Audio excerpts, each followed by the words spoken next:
Gorgeous Prague. I'm just so thrilled to be back in this golden city after so many years.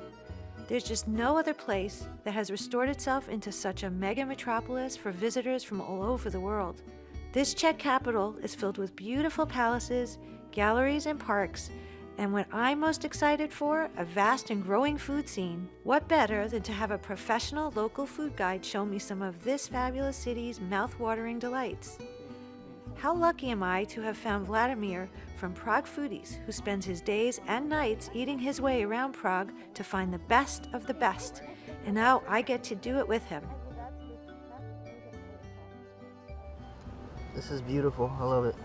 I'm very excited to be back in Prague. It has been, I don't even know how long, but I'm glad we found you because I love food and this is what you do. It's combining all the things I like. It's the food, it's the history, it's the culture of the city, people. All together, it makes sense to me. I used to work in an office, but I know. It's a big change. And it's a big change, and I'm so happy. I'm so enjoying it. Well, I'm looking forward to all the food that we're going to share. Our hotel's lovely, and I know we're going to be going to the special cafe in there. It's beautiful. It's a very famous place because there's a very today famous chef. And these places are mostly in the city we're going to itself? I would like to take you also to a very small place that is not in a center, but it's something new. It's like on the last stop of the tram, so it's not in a center. It's delicious, and it's so small, cozy, very like family oriented. It's great, so you will love it. Beer? The big thing Prague's in beer, Prague. yeah. And beer's Prague, yes. My plan is to take you to the brewery. It's not just about the beer, they also cooking kind of like traditional Czech stuff as well. So there's good food there too. And it's great, it's clean, sort of like simple design. There's another place I want to take you. It's a place that started as a wine bar and slowly turning into the kind of like fine dining restaurant. And there's a new chef who's from Sri Lanka, so we can talk about some fusion as well. I'm happy to be here. Happy you're taking me around. Yeah, exactly. The city really changed, and especially the gastro scene. It's all very developing and so many things going on. Last 5-6 years since we became European Union members, it started to be more interesting, and more people come in, and and more Czech people travel out, so they kind of like see what's going on. Okay, so let's try this Prague ham. It's still very typical for this country, where you make some garden party, traditional way. You do this, or you do whole piglet.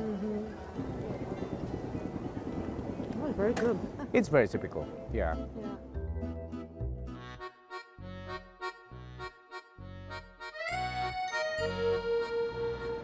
Our first stop is back at my hotel and to the most famous and oldest cafe restaurants in Prague, Café Imperial. Hello, I'm Tzdeněk. Welcome to our beautiful Café Imperial. This restaurant is 100 years old. This is all in its original state. Our menu is based on Czech cuisine.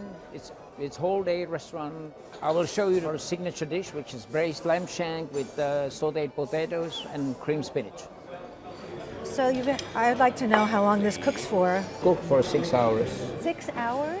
Oh my gosh, look at that. Just pull the meat away, that's it. Wow. What spices, salt, pepper, nothing much? We're using sort of like basic, because it's very traditional in Czech cuisine. If you cook lamb, you always use marjoram and garlic. That's a very traditional way of doing, let's say, the lamb roasts. So that's how I was brought up. So, because people were trying to kill the flavor of a mutton, then actually there was it was really too lamb, gamey. right? It was too strong. Would you like to try it? Yeah, I would love to. Yeah, I didn't realize that in the Czech that lamb was a big dish here. I've seen pork, a lot of pork. Yeah, pork has been big, but lamb, of course, it's sort of picking up. It's not extremely popular, though. We're trying to break the old traditions while keeping them. Yeah, I know. It's complicated. See how tender that is? This is perfectly. Delicious. I can't believe 6 hours. Well, what's great about this place that it was probably one of the first places that Mr. Pollak was the one who introduced this sort of. When you have to cook your lamb, how you do that every single day? You have to. We do it in, as time requires. I would say probably every second day. We cook the large quantities You're They're so ready busy, for their serving. turnover is Oh, really... we're serving about 1,000 plates a day without breakfast. So it's sort of hectic. That's hectic. That's Yeah, very it's hectic. Sort of hectic. But did you study to be a chef early on? or- Yeah, I entered my apprenticeship somewhat. I hate to think about it, 43 years ago. I didn't want you to feel, I mean, to think about how long you've been doing this is a bit scary. Yeah. I've been doing it forever now, but that's a part of my life. I really enjoy it. I was quite fortunate to get on some TV series lately, so it's good for us. It's good for the publicity, absolutely. And Excellent, it's beautiful. I think that's probably the best time.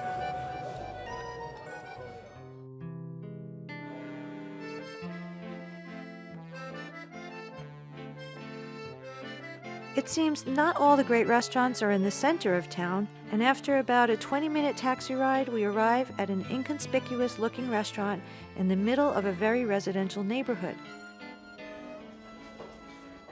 While it's small and quite simply decorated, Vladimir assures me the food's amazing and the place is one of his favorites.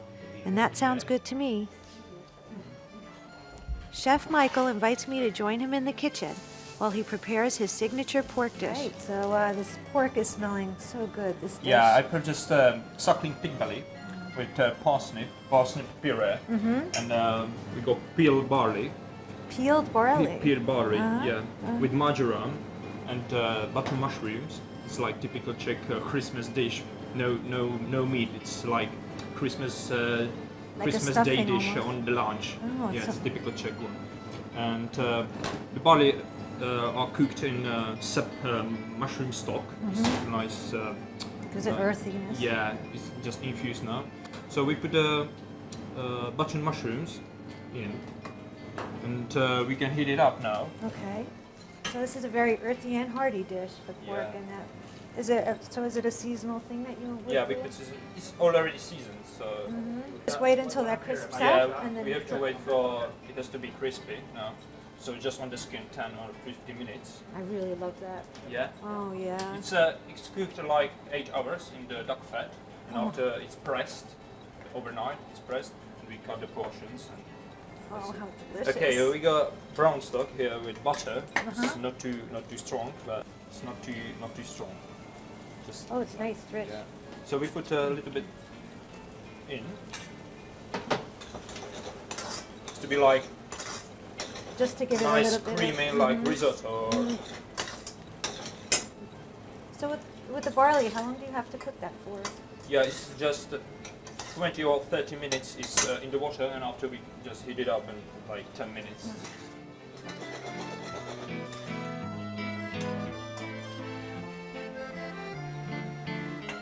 We got roasted parsnips. You can put it back in the pork belly. Oh, so you pre-cook the parsnips and then just throw them in Yeah. at the end. Just okay. heat it up. Yeah, Parsnip puree. And red wine jus. very nice. So marjoram, we put the last time, is to be not to be bitter. Marjoram is popular here. Yeah, in Czech Republic, like It's a goulash. nice- And Yeah. on the top, some parsley root or parsnip root salad. Oh, your little salad. Just a little bit salt That's the healthy part of the meal, right? with olive oil. So what else did you put in that once you cooked down the parsnips? A heavy double cream and salt, thyme. Really mix it and after pass. The smell called everybody in here. It's like sap powder, Oh, some dry saps, and we mix it. look at that. We got salad. You're an artist. Just put on the skin a little bit. All right, that just looks and smells amazing. That's Debbie. Nastravy. Thank you for this. How is it? That's nice. Yeah. So it's a big thing here? I know beer and... Yeah, it's homemade from behind the Prague. It's our friends they're doing now, so just 1 year he's doing, so Oh, that's nice. fresh one. I like that a lot. It Yeah. actually I would go think really well the with pork this. belly inside is Yeah, pork and together apples nice, are always yeah. nice. This smelled, and it was so much fun watching you make it. You made it look so artistic and beautiful. And all that, remember I said that mushroom powder? Wow. It's just right. Oh. Mushrooms are inside, so it's just kind of like enhanced. Yeah, well the barley has all that mushroom and then the mushroom juice as well. And The barley with mushrooms is a typical Christmas Day lunch. this is phenomenal. I mean, there's it's just so full. A little bit different, not it's like But it doesn't feel heavy. I think it's a great combination. It is. This is fantastic. I put veal stock in as well, so nice heavy, bit heavy. Yeah. Well, Vladimir said that you guys are very new, and he was, it's very inspiring menu that you have because you want the Czech food, but you want it to be more enjoyable for people. We're doing a little bit French, modern French cuisine. Yeah, like and you get all. I like, for example, just parsnips, and I can do from parsnip puree or roasted parsnip and powder, or like it's just one. One ingredient, yeah, but you could do exactly. so One many ingredient, things with. yeah, many forms. So It's not has to be expensive, just has to be cheap. One ingredients, and we can. right, so you could do so much and you get a lot out Yeah, of it. and barley as well. flavor. It's not too. We can. That's from, true. From the cheap. So is this like you started off? You always wanted to be a chef. That was your like passion to do, and I'm from Brno, if you know Brno. It's the second biggest Oh. city biggest, yeah. in the Starting country. gastronomy there, starting just. I think okay. it's No, I didn't 9. know. Okay. Yeah. I was studying there, so after I was on the Cyprus 1 year, and after the London 1 year, so yeah, and here some hotels or like this. So, Well, yeah, it's fantastic. we love that. Yeah. Love our job. So. Yeah, that's the Yeah. important thing is to Yeah. love what you do. And that's why we got just 20 seats, so because we can. That makes every dish personal to the almost. It's when you have a small amount of people that you have to cook for, Yeah. you can spend more time preparing the I'm dish. alone downstairs, so we don't have no chefs. You have all the yeah, so help. my girlfriend. You have to do girlfriend, everything, so, Yeah, so you she's can't doing have more pastry people. she's doing desserts and me. The pastry chef Susanna makes me a deconstructed apple strudel. There's apples, of course, homemade ice cream, pastry strips, and fresh cream.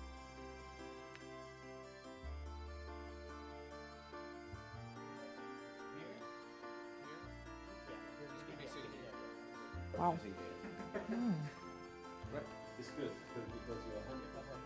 Oh yes, Vladimir's right.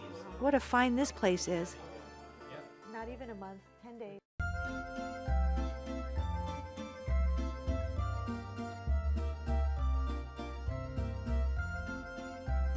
So what does one expect in the Czech Republic?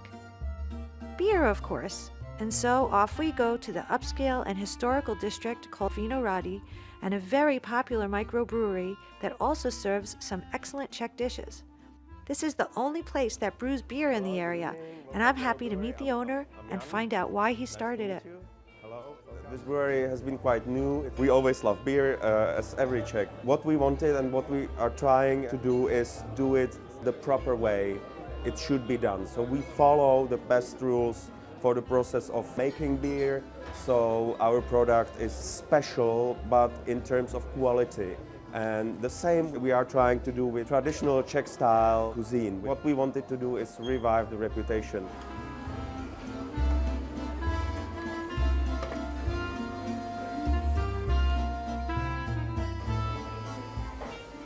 There's meat, meat, and more meat. It looks really good. And beer. Hey. Cheers. John, thank you. Bon Cheers. appetit. Or nastravi? Nastravi. Oh, that's nice. That is sweeter. It's sweeter. Yeah. It's a little thicker. It's really good. So what's the difference with that versus? The color, and also we are using some different special malts that are Bavarian style. Oh, it's so good. So it's a lager. It's being done in a similar way like the Pilsner or like the pale. Also So- a little stronger. A little stronger. this is I'll easy drink to less of measure. that then. Why'd you put it in a bigger glass then? It's the normal. Oh, that's glass. that's It's the normal for the Czech people. Yeah, yeah. All right. So what? So what it's would like that be 5%. equivalent? 5%. Yeah. Yeah. I didn't think it was going to be 13%. It's not stronger than Stella Artois, any kind of It's delicious. Western style beer. Okay, I think it will be really good with this. this? This is the beef? No, this is the venison. This is venison. So this is a typical Czech dumpling? Yeah, dumpling. Yeah, and it's obviously it's made here by our cooks. Wonderful. Oh my God. Bread dumpling. Bread dumpling. I like that you serve these different dishes with the beer because it's, you know, a lot of people will just come in and drink, and well, these dishes are so perfect. They like, but it's, I don't know, something about it is like evening out for me. I mean, it's still Czech cuisine, so it's heavier than Italian pasta, obviously, but. I like that you have traditional Czech food But here. it's It's really yeah. good. We should switch. You want to switch? Yeah, we should. Yeah. Well, Let's I want switch. to try that. I will try the old ones. This is delicious. Yeah. It's so busy. It's great how it's picked up for you. What did you do before? I used to be a journalist for 13 years. I worked for Reuters as a correspondent in Prague. Well, then we decided to open up this place. I started as a chat among friends over the beer. So we discussed. You were drinking. That always happens, doesn't it? Yeah. And it was great. I thought it was crazy when we first mentioned it. Yeah. So it took us, a long time before we actually started doing it, and then we were looking for a place for quite a long time. Because you're not right in the center of town. You're outside a little bit. So was that a choice you made, or was it just a space? The choice was it was sort of natural. Our partners is a brewmaster. He had rented this place because this place used to be a brewery back in It used to be brewery. 1894. 100 years. That's so And this used to be a fermentation cellar for the brewery. The brewery was huge. It has a huge gardens over there, and if you walk around, all the block was a brewery. So it was, 20 times bigger also in terms of volume and everything. But the basis was here, so that makes sense. So we could have a chance to continue in some kind of a tradition. And also the name Vinohradský pivovar Yeah. comes from the brewery that was. Vinohradský pivovar. Pivovar. And then the whole building, Yeah. the huge, was burned Oh. in 2000. So this building is the only one that remained untouched. So Ready to swap again. and try this one. Oh, we have another dish. Well, we have another I one. didn't even know we had So another try dish. this one. All right. So that's the venison as well. Okay.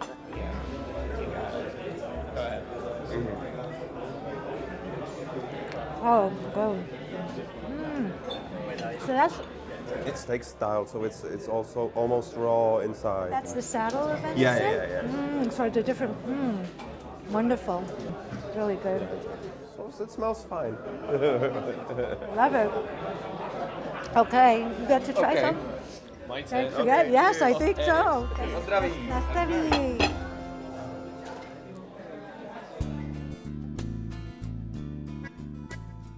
Vladimir's now arranged for us to go back to the center of town to another favorite of his, Red Piff, a cool, sophisticated wine bar, restaurant, and wine shop all in one. Basically, this restaurant was based on French cuisine. So once I joined here, for me as a Sri Lankan person, just to carry on doing French cuisine was a little bit outrange for me, even though I studied French cuisine and I specialized in certain areas of French cuisine. I decided to do is kind of go with a change of concept, where we will stick into European cuisine, where can we mix a little bit of French elements and whole of European cuisine elements into it. Since I'm Sri Lankan and I'm Asian roots, so you will see certain items of the menu have a little bit of lemongrass there, a little bit of tamarind here, a little bit of coriander there.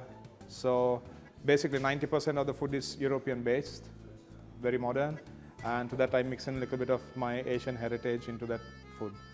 Now, so we're going to present to you something that is really not typically Czech, but basically the fish is Czech. So we're going to have a pike perch for you. Pike perch, or it's called sandát here in Czech Republic. So what we're basically going to do is do a grilled pike perch with a quinoa, a watercress and chive emulsion, with a little bit of glazed kohlrabi, a fresh kohlrabi salad, a little bit of fennel, and grated horseradish, and a little bit of baby rucola to go with it, and a nice jus of chicken. We're going to season the fish, a little bit of pepper. So the fish itself is very Czech, but all the other ingredients are not? Is that the idea? The watercress is from Czech Republic, the chives is from Czech Republic, except for the quinoa. Quinoa is quite a big hit here. Yeah, it's not very Uh, popular. It's very popular. We're going to heat up the pan. The oil. Is it olive oil that you That's use? olive oil. And then we're going to grill the fish. Of course, skin side down first. And you would always leave the skin on the fish? Yes. Because you want that crispy We side? need to be crispy, nice golden color. And keep it together nicely. Keep it together. And while we're getting that skin colored on, we're going to do the ragu for the quinoa. Put a little bit of chopped shallots. Just a note of Garlic, good. Just get this sauteed up a little bit. You don't brown it, you just want it to get a little tender? We just need to get it tender, slightly stretch the shallots. We're going to add the quinoa. Okay. The quinoa is pre-cooked. Pre-cooked, so would you just boil it or? We just boil it in water, a little bit of salt, that's it. Okay, Use a little bit of chicken stock. okay. So once that is warm, we just keep it on the side for now. Just check the fish. So we have nice color on it. Nice, yeah. Then a small blob of butter. Look at that. So we just need to make the butter foam up a little bit. Yeah. And then we have the salamander on. So we get a fish that is nice and moist and very juicy inside. And we'll start with the quinoa. So we'll go for the watercress and chive puree. So we mix that in. Oh, nice color. Ah. And like all French More butter. food, more butter. Put a little bit of lemon juice, a little bit of salt, a little bit of pepper. Mix it in very nicely. The butter is all combined. Quinoa in the middle. It's a very straightforward presentation. Oh, it's just to drain it a little bit, or is that what? Just so that the oil will not leak onto the plate. Let's put a little bit of the butter. One side here, the one there. And for that we need to make a small salad. Lemon juice, olive oil, salt, pepper. This is actually the kohlrabi. Is that, what is That's that? horseradish. That's the horseradish. Salt. Mix it up. Maybe put it right in the middle. We're going to put a little bit of baby fennel. This is actually fennel sprigs. Small, tiny bunch of it. And then we have a little bit of baby rucola here. Just a few leaves of baby rucola. So basically I always try to kind of mix a little bit of flavor of something bitter, something sweet, and Cover something all the sour. bases. You look kind of like a scientist with this project, with your tweezers and all your little utensils. Yeah, okay, cool. I think I want to get some of these. These are great. I actually got this from my dentist. We just I get a little shaved bit of the horseradish. horseradish. Yeah, you really, and you're covering all the textures and you're covering all the, the tastes. flavors. Yeah. Guess it's going to get a little bit of the jus. No, I forgot So- about that too. Very nice. So basically this will be poured at the table. Oh, okay. The jus is poured. A little bit on the side like that. I can't wait to try that fish. But it looks like I'll have to wait a bit. Chef Stevens planned a 5-course meal for me with paired wines. I'm not complaining. Very aromatic.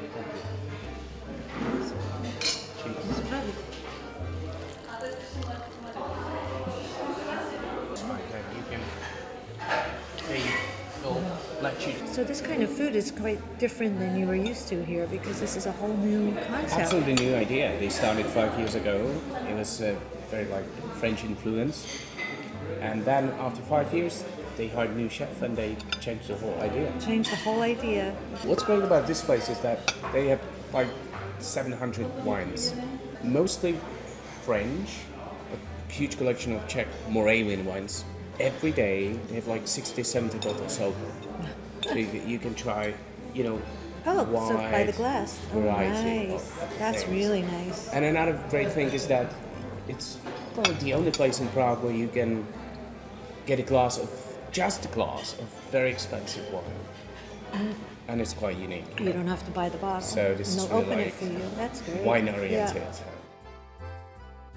And now the finale. It's time for the fish dish, the one I made in the kitchen.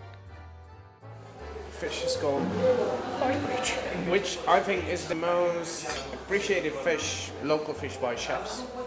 I like perch. It's a really nice fish because it's so delicate, and you can. But I like how he said when you cook with the skin to give it, to keep it together, to give it a little bit of texture on that side of things too. Well, I'm one full person, thanks to you. It's been fantastic. You've taken me to amazing places. I'm so excited that Prague has expanded the whole culinary side of it. I mean, granted, I came to Prague thinking about meat, potatoes. Having that was nice. I mean, I enjoyed it because it was not something I had on a regular basis. But when you are away for a while, you want fine cuisine and delicate things, and that's Changed so much. Reflecting the big change, after that 15 years, you can now tell. Well, thank you very much for all your time, for all welcome, your anytime. food. It's been great. It was a big pleasure. Thank you.